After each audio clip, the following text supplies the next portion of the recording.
Et c'est parti. Action. Oh.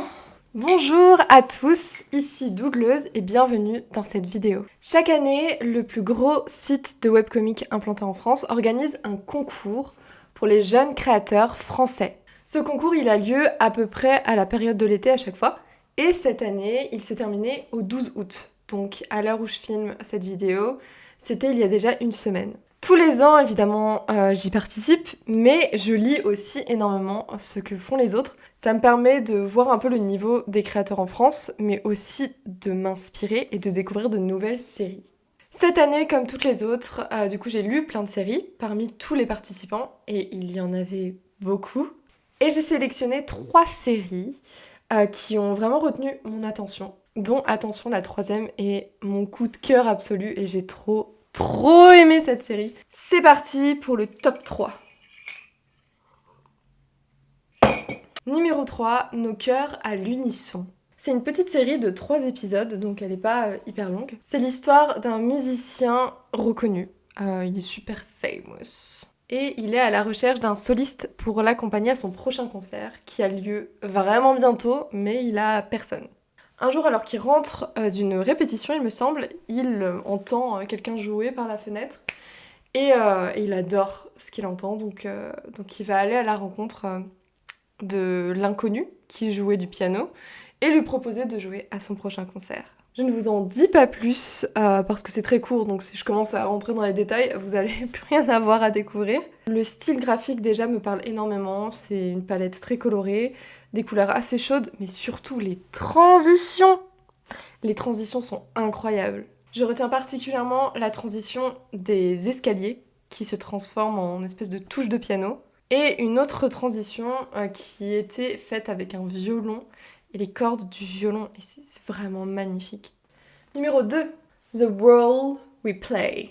Yeah, I do speak English very well. Alors là, je m'adresse aux fans de romances historiques. Sur Webtoon, on trouve plein de séries avec des châteaux, des histoires de romances un peu moyenâgeuses, enfin... La croisade de maîtres éloignés. Et c'est vrai qu'en France, les séries qu'on vend à l'étranger, elles rentrent souvent dans cette catégorie, parce qu'à l'étranger, la France, c'est la royauté, c'est Versailles, les étrangers, ils aiment bien ça. The Role We Play, ça se passe en effet dans ce même décor, ça se passe clairement au XVIIIe siècle, mais l'histoire n'est pas du tout cliché, enfin, l'histoire n'est pas dans le cliché des webtoons. C'est plutôt dans l'esprit de Orgueil et Préjugés de Jane Austen. Bérénice, l'héroïne de cette petite série, elle aimerait être actrice, elle lit beaucoup, elle fait plein de trucs, elle fait même du tir à l'arc, mais elle doit se marier parce que son père a d'énormes dettes.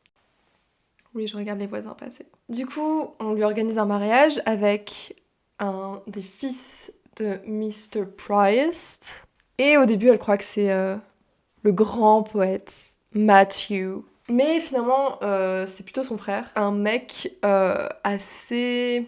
comment dire... blasé. Je vous en dis pas plus, mais dans ce webtoon, vous trouverez un style d'époque, la romance, l'humour. Très clairement, moi j'adore l'humour. Ce webtoon vraiment hilarant.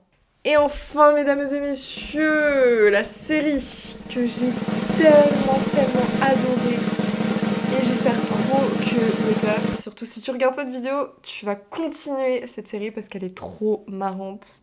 La série numéro 1, mesdames et messieurs, la lumière vient de s'éteindre. C'est quand même impressionnant. Platypus. Alors Platypus, ça raconte la vie d'une jeune animatrice ou designeuse, je sais plus.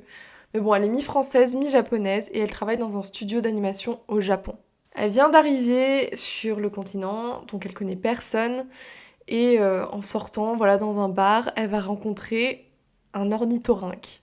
Maintenant, je vous jure. Mais surtout, dans son studio, il va lui arriver plein de trucs. Elle va par exemple un peu tomber sous le charme d'un de ses collègues. Et je vais pas vous dire ce qui va se passer par la suite, mais vraiment, je vous jure, c'est hilarant! Ce que j'ai préféré vraiment dans cette série, c'était le chara-design, par exemple. Genre les expressions des caractères, enfin des personnages, et même leur visage, en fait. Le chara-design, il était vraiment fou. et vraiment dans le thème. C'est-à-dire que c'est vraiment hilarant. Et j'ai dit 3 fois vraiment.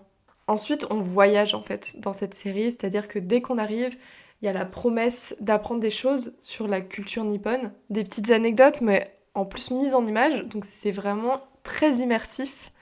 On a l'impression d'être dans Tokyo et on a l'impression de visiter le Japon. Évidemment, les dessins, comme je l'ai dit, sont trop drôles. Je vous mets en grand écran ma case préférée de toute la série. J'ai éclaté de rire. Donc un 10 sur 10 pour Platypus, c'était vraiment ma série coup de cœur.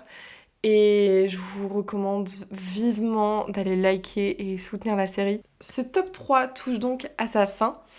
Je vous mets le lien des 3 séries en description et évidemment je vous mets aussi le lien de ma série que j'ai présentée cette année. Je suis la mamie de YouTube, je bois du thé, je porte une casquette et je vous souhaite un bon week-end cordialement. 1, 2, 3